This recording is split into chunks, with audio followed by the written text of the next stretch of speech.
अभिवादन स्वीकार कीजिए ब्रजेश मिश्रा का और आप देखना शुरू कर चुके हैं द डिबेट। बहनों भाइयों, उत्तर प्रदेश का नगर निकाय का चुनाव और उसका आरक्षण एक पूरा चक्र कंप्लीट कर चुके हैं। शासन से निकला हुआ आदेश हाईकोर्ट होते हुए सुप्रीम कोर्ट से आज वापस फिर आ गया। सुप्रीम कोर्ट ने इलाहाबाद हाईकोर्ट की लखनऊ बेंच के फैसले के उस एक भाग पर रोक लगा दी जिस पर कोर्ट ने कहा था कि चुनाव की अधिसूचना तत्काल जारी करें और इमीडिएट इलेक्शन होना चाहिए और चुनाव कराना सरकार समाज दोनों का कर्तव्य है। इस पैरा पर, इस एक भाग पर कोर्ट ने रोक लगा दी। किसने? सुप्रीम कोर्ट ने। और क्या कहा, इसके बारे में आज पूरी हम विस्तृत परिचर्चा को आयोजित करने वाले हैं और कब चुनाव होंगे इसकी संभावना पर भी आज हम चर्चा करेंगे। बहनों भाइयों, आज सुप्रीम कोर्ट से बहुप्रतीक्षित फैसला जो नगर निकाय के चुनाव से जुड़ा हुआ है, आज वो फैसला आ गया।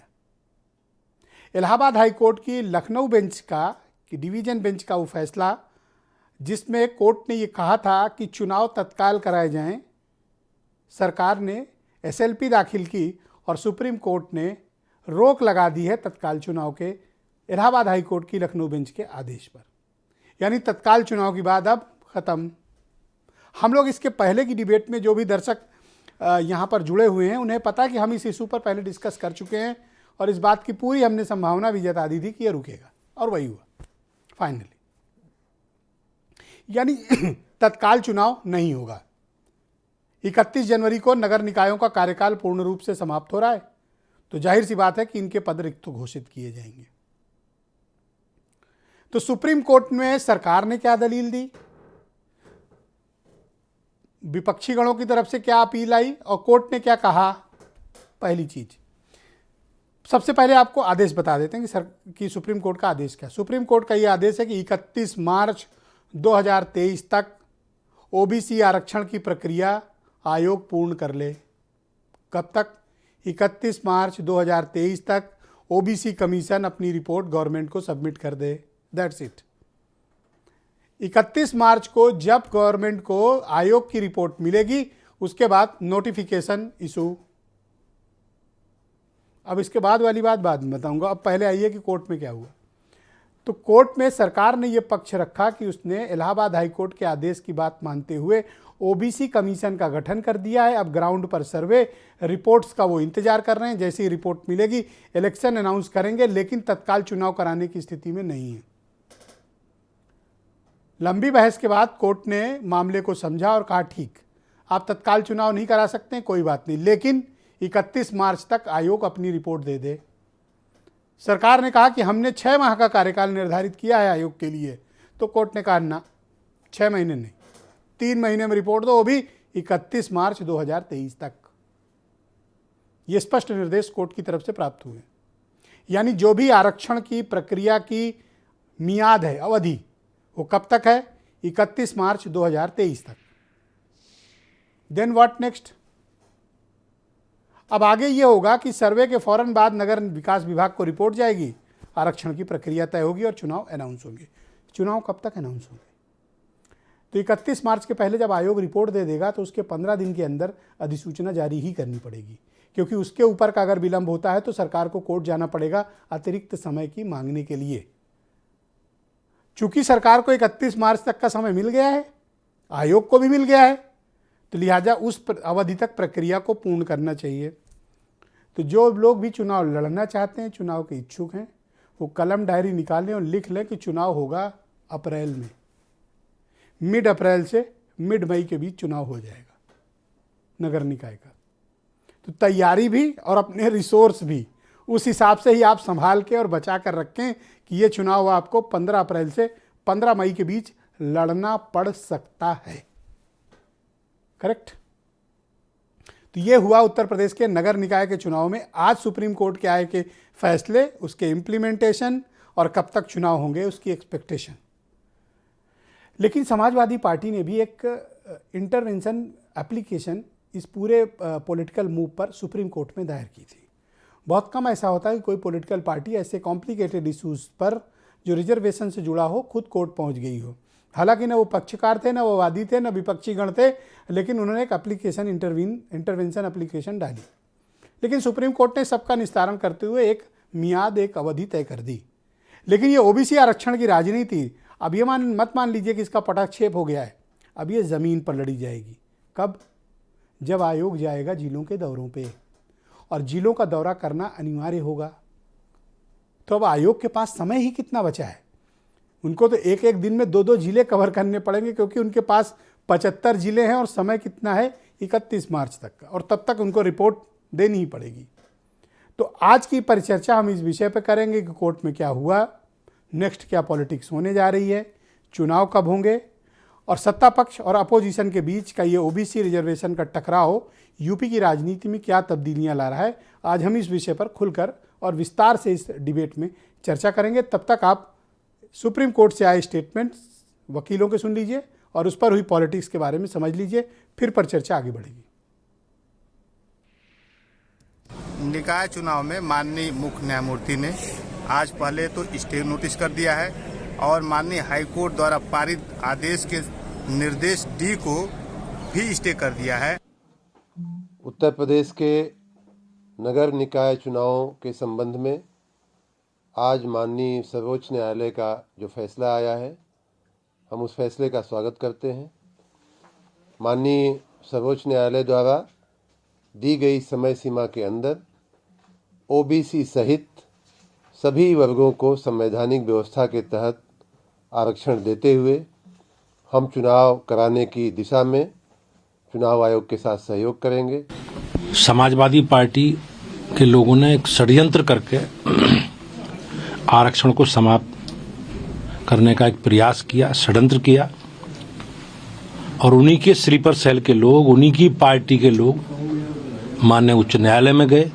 और मैं आज माननीय न्यायालय का अभिनंदन करता हूं कि उन्होंने विधि सम्मत जो आरक्षण की व्यवस्था है उसमें चुनाव संपन्न कराने के आदेश दिए हैं। एपी बुरी तरह से उत्तर प्रदेश में पराजित होने जा रही है और बैकवर्ड का आरक्षण खत्म करना चाह रहे थे। जो माननीय उच्च न्यायालय में जो कहा गया था कि बिना आरक्षण के इलेक्शन करा दें, उसी पॉइंट को लेकर समाजवादी पार्टी आई थी यहाँ पे स्टे कराने के लिए। उसको स्टे कर दिया है सर्वोच्च न्यायालय ने। तो बहनों भाइयों, आज की डिबेट लीगल भी है, पॉलिटिकल भी है, सोशल भी है और रिजर्वेशन से जुड़ी हुई है, यानी मिक्स्ड डिबेट है। तो आज की डिबेट में मेरे साथ बीजेपी से आलोक वर्मा हैं, राजपाल कश्यप समाजवादी पार्टी के प्रवक्ता हैं और आज ये खुद सुप्रीम कोर्ट में वकील के रूप में मौजूद थे। आज मुझे पहली बार पता चला कि ये वकालत भी करते हैं। सुचि विश्वास कांग्रेस की प्रवक्ता हैं, अरुण राजभर मेरे साथ हैं, SBSP के नेशनल जनरल सेक्रेटरी हैं, और रोहित अग्रवाल राष्ट्रीय लोकदल से हैं, और वीरेंद्र सिंह जी हमारे स्टेट हेड। शुक्रिया, धन्यवाद आप सभी का आज की परिचर्चा में सम्मिलित होने के लिए। आलोक वर्मा जी, कार्यक्रम की शुरुआत में आपसे करना चाहता हूं, आपकी पार्टी के अध्यक्ष का कहना है कि ये जो कुछ भी हाई कोर्ट, सुप्रीम कोर्ट में ये सब चल रहा है, ये समाजवादी पार्टी का कोई स्लीपर सेल है जो ये सब कर रहा है। आपके पास कोई एविडेंस है इस आरोप के पीछे? ये तो आप भी जानते हो, मुझे लगता है कि सभी जानते हैं ये कौन रायबरेली का कौन सा चेहरा है और चेहरे के पीछे कौन सा चेहरा है और उसके पीछे कौन सी पार्टी है। खुलासा ये अब ढका छुपा रह नहीं गया है, सब जानते हैं कि क्या क्या कुछ साजिश रची गई थी, क्या चाहते थे। लेकिन सबसे बड़ा सवाल ये है और सबसे फायदे की चीज ये है कि आज उनका चेहरा भी नुमाया हुआ है और आज जो हालात बदलेंगे, अब जिस पैटर्न पे कोर्ट हमको ले जा रही है, 3 महीने का हमें वक्त मिला है। निश्चित रूप से कोशिश होगी कि 3 महीने में, मुझे लगता है कि सरकार भी गुजारिश करेगी और 3 महीने में आयोग संभव है कि रिपोर्ट भी दे दे, और उसके बाद जो हक मिलेगा वो सबको मिलेगा। पिछड़ों का हक कोई मार नहीं पाएगा, कोई कितनी भी साजिश कर ले। देखिए, 31 मार्च तक रिपोर्ट देनी ही पड़ेगी, इसके बढ़ने की कोई गुंजाइश नहीं है। ये मियाद चीफ जस्टिस ऑफ इंडिया ने खुद तय की है। विजेश भाई, कोर्ट ने भी ये मंशा जाहिर की है और निश्चित रूप से यूपी सरकार भी आयोग से गुजारिश करेगा कि तेज गति पकड़े, क्योंकि अभी जब 5 सदस्यीय आयोग जब बैठा था और पहली प्रेस कॉन्फ्रेंस की थी, तब उन्होंने कहा था कि प्रशासनिक मशीनरी की वो मदद लेंगे और कोशिश करेंगे कि जल्दी से जल्दी रिपोर्ट दे दें। तो मुझे लगता है आपका क्या मत है कि 31 मार्च तक ये प्रक्रिया होगी या सुप्रीम कोर्ट जाना पड़ेगा दोबारा से ये समय अवधि बढ़वाने के लिए? हमें तो पूरा भरोसा है, जो 5 सदस्यीय आयोग बनाया गया है और निश्चित रूप से तेज काम करेगा, और हम चाहते हैं कि जल्दी से जल्दी चुनाव हो जाए। जो लोग चाहते थे कि पिछड़ों का हक मारा जाए, एक खास जाति के लोग, एक खास वर्ग के लोग सारी सीटों पर कब्जा कर ले, उन्होंने मुंह की खाई है। और जब 3 महीने बाद रिपोर्ट आएगी तो निश्चित रूप से जो आरक्षण की प्रक्रिया आगे बढ़ेगी उसमें सभी को फायदा होगा। जो लोग वंचित तबके के लोग हैं, इस बात को मानने जिन में लोगों- आलोक जी क्या बुराई थी कि कोर्ट ने कहा था कि जितनी सीटें हैं उनको जनरल कैटेगरी में घोषित करके चुनाव लड़ा करा दीजिए, तो इनको जनरल में चुनाव लड़ने में कोई कठिनाई थी आपको? ब्रजेश भाई देखिए, सीधी सी बात है, इस संविधान की मंशा भी है कि जो लोग दलित हैं, जो लोग पिछड़े हैं, जो लोग वंचित हैं, उनको आरक्षण का लाभ देकर के आगे पहुंचाया जाए। उत्तर प्रदेश में जो चुनावी प्रक्रिया चलती थी, जिस तरीके से आरक्षण दिया जाता था, ओबीसी को 27% आरक्षण दिया जाता था, योगी सरकार भी उसी पैटर्न पे आगे बढ़ी थी। लेकिन जो लोग सीट पर कब्जा कर चुके थे, रायबरेली में मैंने आपको इशारा किया और आप भी अच्छी तरीके से समझ गए हैं कि मैं किस चेहरे की नहीं, तरफ मैं नहीं इशारा जानता कर हूं, रहा हूं। आपको नाम ले लेना नहीं, चाहिए। कोई बात जरूरी नहीं कि जाने मुझे हर दीजिए, बात पता हो। जाने हो सकता है आपको ना पता हो, लेकिन बहुत सारे लोग हैं जिन्हें आप ले सकते हैं नाम, कोई ऐसा थोड़ी सीक्रेट है। वो नाम और पूरी दूसरा, तरीके से अगर खुला- हाईकोर्ट ने फैसला दिया है ना, तो हाईकोर्ट जाने दीजिए कन्विंस वो। रहा होगा। नहीं ठीक है, लेकिन हम भी ये चाहते हैं ना कि पिछड़ों को आरक्षण मिले। भारतीय जनता अच्छा, पार्टी ये दूसरा चाहती है विषय कि एक हम और दलित- इम्पॉर्टेंट है कि लौट के तो आपको वही काम करना पड़ रहा है जो इलाहाबाद हाईकोर्ट ने कहा था, ट्रिपल का अनुपालन, वही आप कराने जा रहे हो। हम इसके विरोध में करते हैं। हम तो उस प्रक्रिया को आगे बढ़ा रहे थे जिस प्रक्रिया से उत्तर प्रदेश में इससे पहले चुनाव हो रहा था। अब अगर अदालत चाह रही है कि ट्रिपल की प्रक्रिया से चुनाव आगे बढ़े, तो हमें भी इससे कोई एतराज नहीं है। हमें एतराज केवल इस बात से था कि 1 महीने के अंदर थोड़ी सी जल्दी हो जाएगी, इतनी जल्दी आयोग का गठन भी हो जाए, जांच भी हो जाए, रिपोर्ट भी आ जाए, तो ये थोड़ा मुश्किल था। लेकिन मुझे लगता है कि 3 महीने के वक्त में कुछ कोशिश की जा सकती है। निश्चित रूप से आयोग जो गठित हुआ है, 5 सदस्यीय आयोग जो गठित हुआ है, वो सक्षम है, कोशिश जरूर करेगा वो कि 3 महीने के अंदर रिपोर्ट आ जाए और जल्दी से जल्दी चुनावी थैंक यू प्रक्रिया आलोक जो जी, है आगे शुक्रिया बढ़े। आपका। मैं राजपाल कश्यप जी को आमंत्रित करता हूं। आज इनको मैंने वकील के ड्रेस में भी देखा सुप्रीम कोर्ट के बाहर। उम्मीद है शायद आप दिल्ली में ही इस वक्त मौजूद हैं। बहुत शुक्रिया कश्यप जी हमारे साथ जुड़ने के लिए। तो आज कोर्ट में क्या हुआ और आपसे क्या मतलब, आप क्यों पहुंचे थे कोर्ट में? देखिए, समाजवादी पार्टी के राष्ट्रीय अध्यक्ष के निर्देश पे समाजवादी पिछड़ा वर्ग प्रकोष्ठ ने भी एसएलपी दाखिल की थी और उस पॉइंट पे दाखिल की थी कि जो उच्च न्यायालय ने कहा था कि बिना आरक्षण के इलेक्शन करा दें, उस पॉइंट पे दाखिल की थी और उसी पॉइंट पे एसएलपी जो दाखिल की थी, जो सी पॉइंट था, उसी पे केवल सर्वोच्च न्यायालय ने स्टे किया है, जबकि ये सरकार तो पूरे उसको स्टे मांग रही थी। लेकिन सरकार हारी है और जो सरकार का षड्यंत्र था आरक्षण विरोधी और चुनाव से भागना चाहते थे, क्योंकि बुरी तरह से बीजेपी पराजय होने जा रही है। थोड़ी सी क्लैरिटी दीजिए, क्योंकि आप कोर्ट में चुनाव मौजूद नहीं थे। कराने, किस एक बिंदु पे, ऑर्डर नंबर सी या डी, किस पे स्टे हुआ है? ये सी नंबर है जिसमें सर्वोच्च न्यायालय ने कहा है कि जो बिना आरक्षण के, सबसे पहले उनकी टिप्पणी थी कि बिना आरक्षण के चुनाव, ओबीसी के आरक्षण के चुनाव नहीं होगा, और उन्होंने उसी पॉइंट पे स्टे भी दिया है कि वो जो हाईकोर्ट ने इसको तुरंत इलेक्शन कराने और बिना आरक्षण के कराने को कहा था, उस पर स्टे दिया है उस पॉइंट पे। और ये भी कहा है कि जो ये सरकार 6 महीने के लिए और आयोग 6 महीने के लिए कर रहा था, उसको भी कहा है कि 3 महीने के अंदर करें और 3 सप्ताह के अंदर सबको नोटिस करें। और इसलिए सरकार तो लगातार पिछड़े विरोधी और आरक्षण विरोधी काम कर रही थी। अगर सरकार इतनी पिछड़ों की हितैषी थी तो ये न्यायालय, सर्वोच्च न्यायालय ने आज नहीं निर्णय दिया, बहुत पहले से निर्णय दिया था। और इनकी सरकार आज नहीं बन गई, 6 साल से सरकार कोर्ट में एप्लीकेशन लेकर पहुंची थी। आपको क्या आशंका थी?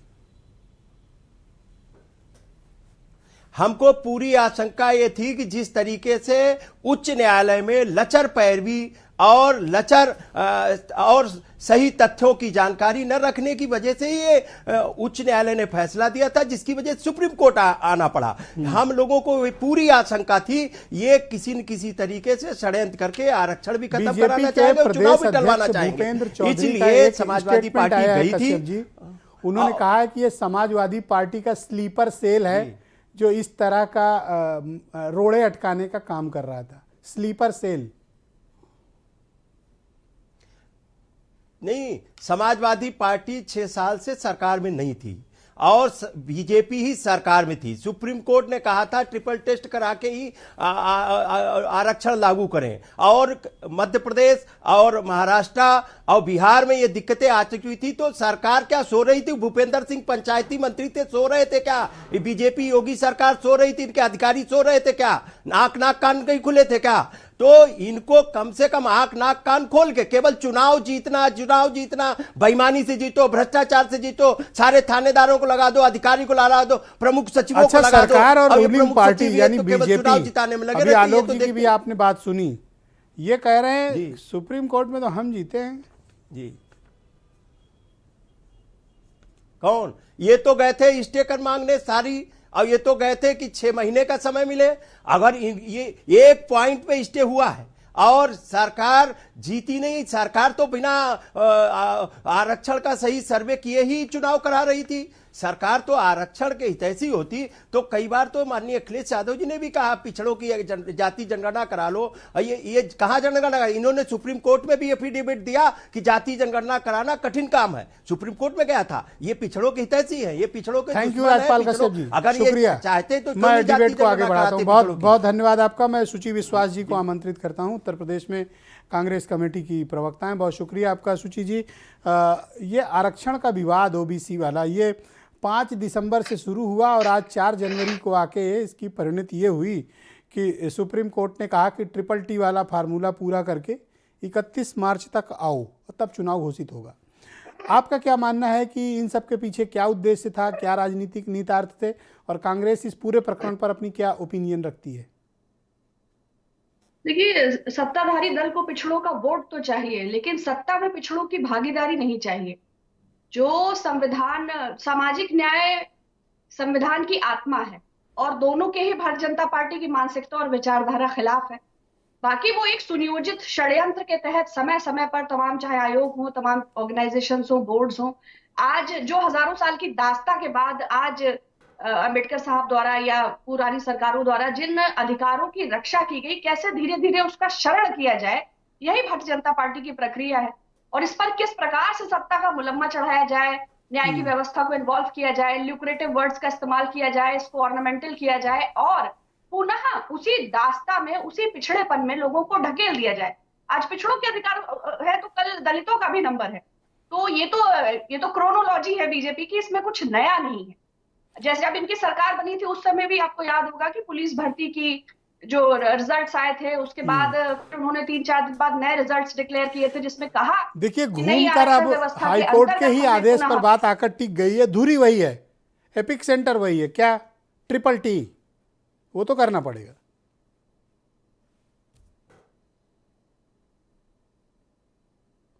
सुचि विश्वास जी, ट्रिपल टी का अनुपालन करना ही पड़ेगा, कोई और विकल्प नहीं। नहीं, कोई विकल्प ही नहीं है। प्लस मैं आपकी उस बात का समर्थन करती हूँ कि 75 जिले हैं जो धरातल पर इसका पटाक्षेप होगा। तो क्या रिजर्वेशन के लिए फिर रेवोल्यूशन होगा, या लोग अपनी लड़ाई को लड़ेंगे, या सरकार उनका दमन का कितना प्रयास करेगी? लेकिन हाँ, सरकार की मानसिकता, सत्ता पक्ष क्या चाहता है? पिछड़ों का वेट लेके ये सरकार बनी थी, फिर अनुकंपा के आधार पर मुख्यमंत्री जी।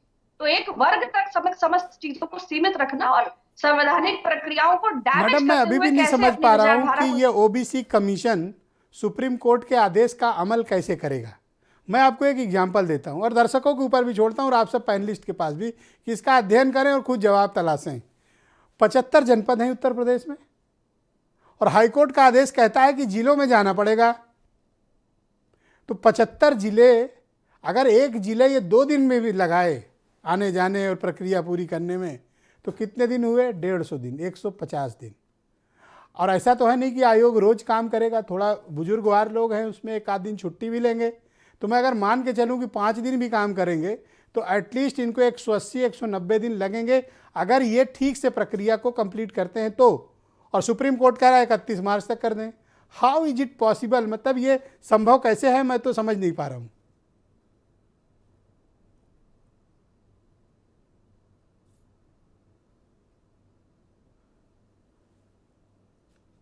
राजपाल कश्यप जी, आप ही बता दो ना, आप तो थे कोर्ट में, बताओ कैसे हो पाएगा ये? देखिए, सरकार चाहे तो क्या नहीं हो सकता, लेकिन सरकार की इच्छा शक्ति हो सरकार का दृढ़ संकल्प भैया, हो, कैसे माननीय करोगे? अखिलेश यादव जी लोग या तो भवन 2-3 बनवा सकते हेलीकॉप्टर हैं, लगाओ, 22 जो इनको महीने एक में जगह से एक्सप्रेस वे दूसरी बना जगह सकते उतारो। हैं। ये जी नहीं, सरकार के पास इतना बड़ा तंत्र है, पंचायत से लेकर इतने अधिकारी हैं, कर्मचारी हैं, सरकार की इच्छा शक्ति तो हो। सरकार की इच्छा शक्ति मंशा ठीक नहीं थी, नहीं तो 6 साल में उन्होंने नहीं कर पाया। अब ये सरकार 6 साल में जो ओके। नहीं काम कर पाई वो 3 महीने में कैसे आप कह रहे हैं करेगी इच्छा शक्ति, और क्या मुझे लग रहा है लिपापोती कि टाइम करेगी। फ्रेम। और हमारी मांग भी है जी, शुक्रिया आपका। मैं अरुण राजभर को आमंत्रित करता हूं, टाइम फ्रेम के SBSP के साथ में नेशनल जनरल सेक्रेटरी हैं अरुण राजभर जी। सुप्रीम कोर्ट ने कहा 31 मार्च तक प्रक्रिया पूरी करो। कैसे होगी ये प्रक्रिया पूरी जब इतना बड़ा प्रदेश, 75 जनपद हैं? तो कोई फार्मूला है? देखिए देखिए, सबसे पहले तो मैं माननीय सुप्रीम कोर्ट के फैसले जो आए हैं, मैं सुहेलदेव भारतीय समाज पार्टी उसका स्वागत करती है, पूरा पिछड़ा वर्ग स्वागत कर रहा है। देखिए, जिस तरीके से अभी आप राज्यपाल कश्यप जी को बुलवा रहे थे, बता रहे थे, जब जुबान लड़खड़ा जाती है तो पर्दा उठ जाता है और जो एक साजिश थी वो भी सामने आ जाता है। ये कह रहे हैं कि मेरे SLP पर फैसला आ गया। ये तो कल मैं देख रहा हूँ कोट वोट पहन करके सुप्रीम कोर्ट जा रहे थे, फोटो को खिंचवा रहे थे, जबकि सरकार जो है उसके दूसरे दिन चली गई थी और सरकार ने यही बात तो कह रही थी कि पहले हमको स्टे दिया जाए। हमने कमेटी गठित कर दिया, आयोग का गठन हो गया है और सुहेलदेव भारतीय समाज पार्टी तो सुप्रीम कोर्ट के फैसले के ही आधार पर तो बात कर रही है। और यही बात तो हम सभी दलों के लिए कह रहे हैं कि जो भारतीय संविधान में व्यवस्था है सामाजिक न्याय की, वही सामाजिक न्याय समिति की रिपोर्ट माननीय ओम प्रकाश राजभर जी लंबे समय से लड़ रहे हैं कि जो पिछड़े वर्ग में सबसे पिछड़े वर्ग लोग हैं उनको भी राजनीतिक सामाजिक भागीदारी मिले, हिस्सेदारी भागीदारी मिले। लेकिन ये पिछड़े वर्ग के जो हितैषी बनने वाले लोग हैं ये उन मुद्दों पर बात ही नहीं करना चाहते।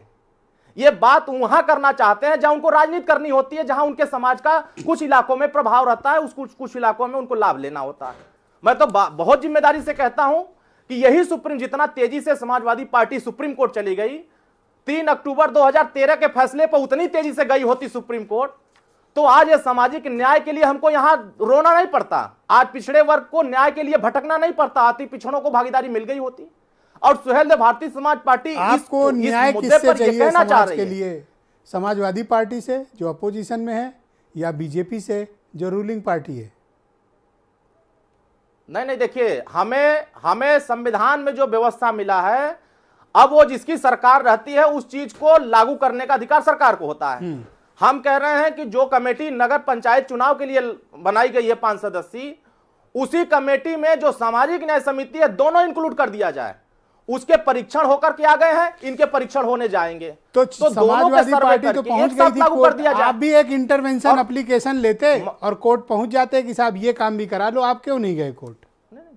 नहीं, मुझे तो यह पता था ना कि यहाँ सुप्रीम कोर्ट में स्टे हो जाएगा, 6 महीने से पहले चुनाव होने नहीं है, 6 ये महीने बात तो जज साहब लोगों को भी नहीं पता थी और आपको एडवांस में पता कि स्टे हो जाएगा।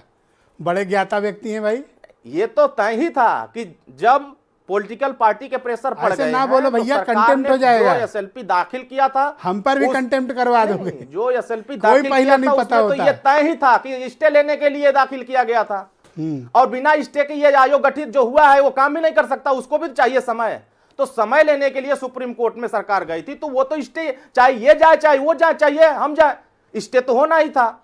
और स्पष्ट ये है कि जो मनसा है अति पिछड़ों को, मैं तो बार बार कह रहा हूं कि 46,410 पुलिस की भर्ती समाजवादी पार्टी की सरकार में थी और एटावा का कन्नौज में 33,000 अकेले भर्ती हुई थी सिर्फ एक जाति का। बाकी पूर्वांचल मध्यांचल में सभी पिछड़े अति पिछड़े समाज के साथ धोखा हुआ था, चाहे वो लेखपाल की भर्ती में हुआ हो, चाहे बीडीओ की भर्ती में हो, चाहे पुलिस की भर्ती में हुआ था, जो आप बता रहे हैं की भर्ती, जितने इनके सरकार में हुआ था समाजवादी पार्टी की सरकार कौन सा वर्ष और एक बहुजन समाज पार्टी की सरकार में हुआ 2013 में, 2014 में। और आप इनके साथ अलायंस में कब गए थे? इनके साथ मिलकर आपने चुनाव किस वर्ष में लड़ा था? मैं बता रहा हूं ना, नहीं 2022 में लड़ा था, तो इसलिए लड़ा था कि मुझे सामाजिक न्याय अपने दल के माध्यम से दिलाना था। बहुत धन्यवाद आपका। और उन्होंने कश्यप को टिकट नहीं दिया, बंजारा को टिकट नहीं दिया, पाल को टिकट नहीं दिया, कमलसी को टिकट नहीं दिया, तो झुंझुना थमा दिया। जी thank you Rajbhar ji. Debate के दूसरे चरण में कहां से सामाजिक न्याय मिल पाएगा? हम तो देख लिए ना, जब रह करके सामाजिक न्याय नहीं मिल सकता है। कश्यप जी आपको वेट करना पड़ेगा ना समाज के पिछड़े। रोहित अग्रवाल, बहुत धन्यवाद आपका। रोहित अग्रवाल, जब से आपने सुना है कि मार्च तक प्रक्रिया पूरी हो जाएगी और अप्रैल मई में चुनाव होगा है। आप कुछ डिस्टर्ब, कुछ परेशान लग रहे हैं। ब्रिजेश जी, एक बात तो मैंने भारतीय जनता पार्टी को कई बार कही है, आपके चैनल के माध्यम से भी कही है, चुनाव आज करा लो, 6 महीने बाद करा लो, साल भर बाद करा लो, हम हर समय तैयार हैं और हर बार हम आपको पटकनी ही देंगे, चाहे आज कराओ चाहे 6 महीने बाद कराओ। लेकिन भारतीय जनता पार्टी की एक बात में तारीफ करनी पड़ेगी, भाई इतनी चतुराई से खेलते हैं ये, इतनी चतुराई से खेलते हैं ये कि आदमी को समझ में नहीं आता हम कौन सा वाला बचाएं, इधर वाला घर बचाएं कि उधर वाला घर बचाएं। अब आप देखिए, इन्होंने इतनी चतुराई से खेला कि साहब ये पिछड़े का आरक्षण ही खाने पे उतारू हो गए। अब आदमी को समझ में आया कि यार ये बड़ा वाला है भाई, ये तो ये बड़ा वाला घर बचाओ पहले, कि भाई पिछड़ों का आरक्षण तो नहीं जाने दे सकते, पिछड़ों का हक आप कैसे मार सकते हो, तो हम तो उसकी तरफ दौड़ गए। दूसरी तरफ लोकतंत्र खा गए ये। अब 31 जनवरी को साहब जब लोकतांत्रिक व्यवस्था जो है वो खत्म हो जाएगी, अब 31 जनवरी के बाद क्या होगा? प्रशासक बैठेंगे, नगर व्यवस्था प्रशासक, तो क्या मतलब वो राजतंत्र जारी हो जाएगा ना, मतलब पूरे के पूरे जो नगर हैं उसके अंदर राजतंत्र जारी हो जाएगा। जो लोकतांत्रिक जीते हुए प्रतिनिधि हैं वो खत्म हो जाएंगे, उनकी कोई व्यवस्था नहीं रहेगी और वो अगले 4 से 6 महीने तक वहां पे पूरी तरीके से राजतंत्र चलेगा। जो अधिकारी कहेगा उस हिसाब से चलेगा। वहां पे जो जनता की ताकत से जीते हुए लोग थे, जो प्रतिनिधि होते हैं, वो प्रतिनिधि वहां पे काम नहीं कर पाएंगे। तो अब आपने क्या किया? आप एक घर आप उड़ा दिया आपने हमारा, है ना। आपने ओबीसी आरक्षण वाला तो घर सुप्रीम कोर्ट के इंटरवेंशन से बच गया हमारा, परंतु ये जो घर हमारा उड़ गया लोकतांत्रिक व्यवस्था का, ये भी बहुत घातक है। क्या सरकार कोई बच्चा तो है नहीं? सरकार को नहीं पता था क्या कि हमको कहीं ना कहीं समय पे चुनाव कराना है?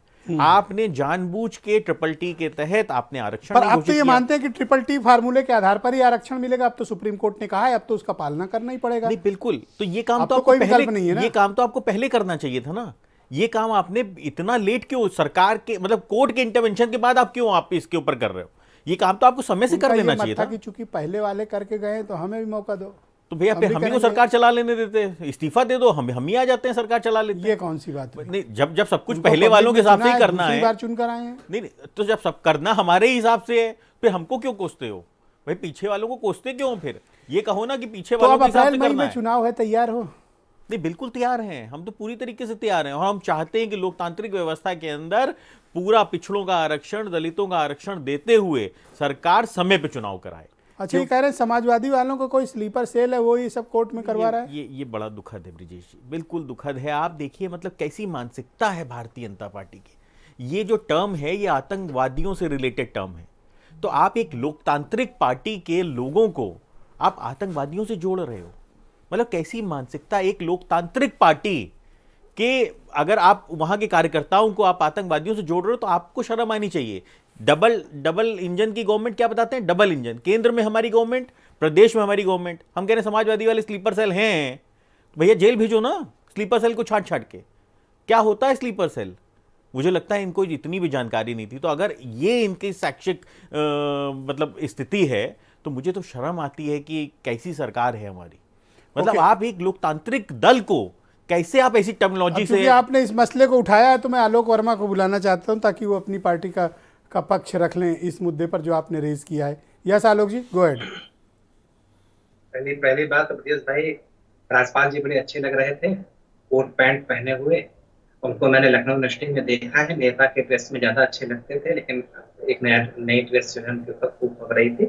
आगे भी वो जारी रखें। दूसरी बात, हमारे यहाँ कहा जाता है कि ड्रेस पर इस तरह तंज नहीं कर सकते, ये तो तंज कर रहे हैं आप। संत जिस तरफ जाएं ब्रजेश भाई, उस तरफ जाना चाहिए। हमसे पहले अगर कोई इलेक्शन का प्रोसेस संवैधानिक है तो आज असंवैधानिक कैसे हो सकता है भाई? जिस तरफ समाजवादी पार्टी कश्यप जी की ड्रेस से आपको क्या प्रॉब्लम है? अगर उन्होंने आज वकालत की है, LLB की है, पहन लिया है। असल में छात्र जीवन में हमारे साथी रहे हैं। वो उस जमाने में LLB करते थे, लेकिन खाली करते थे। छात्र राजनीति वो पहले से करते थे, तो हमेशा उनको इसी ड्रेस में जो कुर्ता पैजामा वो पहनते थे, वही देखा है मैंने। मुझे कोई एतराज नहीं, अच्छे लग रहे थे। उन्हें कोर्ट में जाना चाहिए, आगे भी जाना चाहिए। समाजवादी पार्टी को जैसे वकील की सख्त जरूरत है। मुझे लगता है राजनेता बहुत है, वकालत करने वाले, अच्छी तरीके से वकालत करने वाले कम है। तो राजपाल भाई को मुबारकबाद उस दिशा में जाने में। दूसरी बात, समाजवादी पार्टी से पहले जिस दिशा में गई थी, हम भी उस दिशा में गए थे। भाई क्या एतराज है? संत जहां गए उसी दिशा में हम भी चले गए, तो हमने कौन सा पाप कर दिया? हम भी तो उसी प्रोसेस से इलेक्शन करा रहे थे साहब। संत कह रहे हैं। अरे सुन लीजिए साहब, सुन लीजिए। अरे संत डिसाइड जिधर तो कर लो, रोहित स्लीपर रोहित सेल है डिबेट आप पहले सिस्टमैटिक सुन चल रही है, लीजिए। प्लीज कोऑपरेट, अपनी बारी में बोलिएगा। आलोक जी गो सुन तो लीजिए जी। तो जिधर इससे पहले समाजवादी पार्टी ने जिस तरीके से इलेक्शन कराया, जिस कायदे से इलेक्शन कराया, उसी प्रोसेस से हमने इलेक्शन हम भी करा रहे थे। 27% आरक्षण उत्तर प्रदेश में पिछड़ों को दिया जा रहा था, हम भी दे रहे थे, तो हम पिछड़ों के खिलाफ कहां से हो गए जनाब? बार बार कई साथी कह रहे हैं कि भारतीय जनता पार्टी पिछड़ों के खिलाफ थी। अरे साहब, साजिश तो आपने की ना। रायबरेली का कौन सा चेहरा था, क्या आपको नहीं पता? आप भी जानते हैं अच्छी तरीके से, स्वीकार करें या ना करें। क्यों गए आप अदालत में? क्योंकि आप चाहते थे कि इस बार वहां आरक्षण ना हो, आपको एक बार फिर से चुनाव लड़ने का मौका मिले और एक बार फिर से आप उस गद्दी पर बैठे। तो साजिश तो साहब आप करते हैं, चेहरे आपने आगे खड़ा किया। बहुत पहले से कोई नई सी बात नहीं है। समाजवादी पार्टी में एक यादव चेहरा आपने आगे खड़ा किया, सत्ता किसकी चलती थी सब जानते हैं। ठाकुर अमर सिंह कौन थे सब जानते हैं। बसपा में एक चेहरा आपने आगे खड़ा किया और पीछे किसका शासन चलता था सब जानते हैं। तो साहब आप तो नारा देते थे, आपने स्लीपर सेल शब्द का इस्तेमाल आपकी पार्टी के अध्यक्ष ने क्यों किया? ये क्या उपयुक्त शब्द है रोहित ने जो टिप्पणी की? अरे साहब क्या है ये? पर्दे के पीछे से पिछड़ों का, दलितों का, वंचित तबकों का आरक्षण लूट ले जाना, बार बार लूट ले जाना, ये क्या है? क्या है? यही तो ओके राजपाल कश्यप जी, आप सारे काम कर रहे हैं। आप मुझे तुरंत, आप बस 20 सेकंड है। राजपाल कश्यप जी, पहली बात, उनको आपकी ड्रेस पर कुछ टिप्पणी की उन्होंने, पहली चीज, क्योंकि व्यक्तिगत मसला है, जवाब आप स्वयं दें। और दूसरा, वो आपको स्लीपर सेल क्यों कह रहे हैं? देखिए ब्रजेश जी, पहली बात तो ड्रेस हमने एलएलबी की है और मैं हाई कोर्ट का भी मेंबर हूँ, अवध बार का, और समय समय पे जाता रहता हूँ। और इसमें इनको दिक्कत क्या है भाई? इनको क्या दिक्कत है? समाजवादी पार्टी पक्ष न रखने जाए। इनको ये दिक्कत है कि समाजवादी पार्टी, और समाजवादी पार्टी न खड़ी होती यहाँ, तो ये जिस तरीके से हाईकोर्ट में सही पक्ष न रख के और जिस तरीके से सही पैरवी न करने की वजह से ही तो ये सुप्रीम कोर्ट आना पड़ा। नहीं तो समाजवादी पार्टी भी क्यों सुप्रीम कोर्ट आती? और इनकी मनसा साफ नहीं है आरक्षण के प्रति। आपकी पार्टी में कोई स्लीपर सेल भी है, जैसा कि ये दावा कर रहे हैं इनकी पार्टी के अध्यक्ष? हाँ, बीजेपी में स्लीपर सेल है। पूरी सरकार सो रही थी जब निर्णय मध्य प्रदेश और महाराष्ट्र के आए थे। ये स्लीपर पूरी सरकार स्लीपर सेट पे है और सेल है और वेंटिलेटर पे सरकार है। सरकार क्या सो रही थी? नहीं, सरकार तो सो रही थी। सरकार सो रही थी और ये इतने दिनों से इतने निर्णय आए थे। सरकार केवल भ्रष्टाचार और बेईमानी में लगी थी, लोकतंत्र को खत्म करने में लगी थी और चुनाव से भाग रही थी। क्योंकि परिणाम ऐसे आ चुके थे। बीरेन जी भी हमारे साथ आ गए, इसके बाद मैं फिर आप लोग को मौका दूंगा एक राउंड। बीरेन जी, बहुत स्वागत आपका। आज सुप्रीम कोर्ट से जो फैसला आया है कि 31 मार्च तक ओबीसी कमीशन अपनी रिपोर्ट सरकार को प्रस्तुत कर दे और फिर नोटिफिकेशन देन इलेक्शन, आपका क्या अनुमान है और क्या लगता है आपको कि कितना वक्त और लग जाएगा या समय बढ़ाया जाएगा या 31 मार्च तक ये प्रक्रिया वाकई में पूर्ण कर ली जाएगी? देखिए, आज कोर्ट ने कहा कि भाई 3 महीने के लिए, तो आज तो ये हाई कोर्ट के फैसले पर स्टे हो गया। यूपी सरकार जो एसएलपी में गई थी उसको स्टे मिल गया। 3 महीना उत्तर प्रदेश में निकाय का चुनाव नहीं हो पाएगा। और 3 महीने में कहा कि भाई आयोग रिपोर्ट दे जो गठित किए हो। अब आयोग के सामने संकट यह है कि 3 महीने में वो रिपोर्ट दे पाएगा कि नहीं ओबीसी आरक्षण पर, क्योंकि जब ओबीसी आयोग गठित हुआ तो उसके चेयरमैन ने कहा कि भाई हर 75 जिला में जाने के लिए समय चाहिए, 6 महीना तो लगेगा ही। अब अगर 3 महीने में रिपोर्ट ब्रजेश जी ली जा रही है तो फिर वही सरकारी बाबू रिपोर्ट देंगे, वही डीएम, वही बाबू, वही अपना इकट्ठा करके आयोग सौंप देगा रिपोर्ट। जैसा सरकार चाहेगी वैसा रिपोर्ट आ जाएगी। और 3 महीना में कौन जांच हो पाएगी? तो ये तो हर आदमी जानता है। 75 जिले हैं, 900 से ज़्यादा ब्लॉक हैं, कहाँ कहाँ आयोग पहुँच जाएगा? कितना संसाधन रात दिन काम करे तब नहीं कर पाएगा। तो फिर कुल मिला के लखनऊ में बैठो और वहीं से जिलों से रिपोर्ट आए, उसी आधार पर रिपोर्ट आगे बढ़ेगी, ऐसा लोगों को शंका है। अब ओबीसी आरक्षण पर ब्रजेश जी इस बार बड़ी लोगों की निगाह इस पर भी है कि 40-40 साल हो गया लखनऊ के मेयर, कानपुर के, ये सब रिजर्व नहीं हुए। कौन आरक्षण व्यवस्था चल रही है? अब की बार बदलेगा कि नहीं बदलेगा? और लखनऊ कहीं ओबीसी हो गया तब तमाम लोगों का मानो पानी फिर जाएगा मेयर बनने के। ये बड़ी, क्योंकि देखिए बुंदेलखंड में 7 जिले में केवल 2 सीट आरक्षित हैं, वो 2 सीट जनरल हैं, बाकी सब आरक्षित कर दी गई। कौन सा पैमाने से आरक्षित की गई? गजब है। आप देखिए इतना बड़ा चला, रोज पैरवी, रोज पेशी, 15 दिन सुनवाई हुई, आज फैसला आएगा हाई कोर्ट में, आवाज उठा के पलट दिया एक छोटी सी बात पर कि भैया पहले ये लाओ बिना आरक्षण। तो क्या आरक्षण तो संवैधानिक व्यवस्था है, जब तक कॉन्स्टिट्यूशन में है तब तक उस आधार पे होना भी चाहिए, कोई बुराई नहीं है। और बिना आरक्षण के कैसे चुनाव होगा, ये तो कल्पना ही नहीं की जा सकती थी, और ना कोई सरकार कराएगी इसको। या तो आरक्षण खत्म कर दें, हर सीट जनरल के लिए कर दें। आरक्षण मतलब यही है कि भाई जहाँ दलित के लिए रिजर्व है वहाँ दलित लड़े, नहीं सवर्ण आदमी, पैसे वाला आदमी जाके उस सीट पे कब्जा कर लेगा, संसाधन संपन्न आदमी।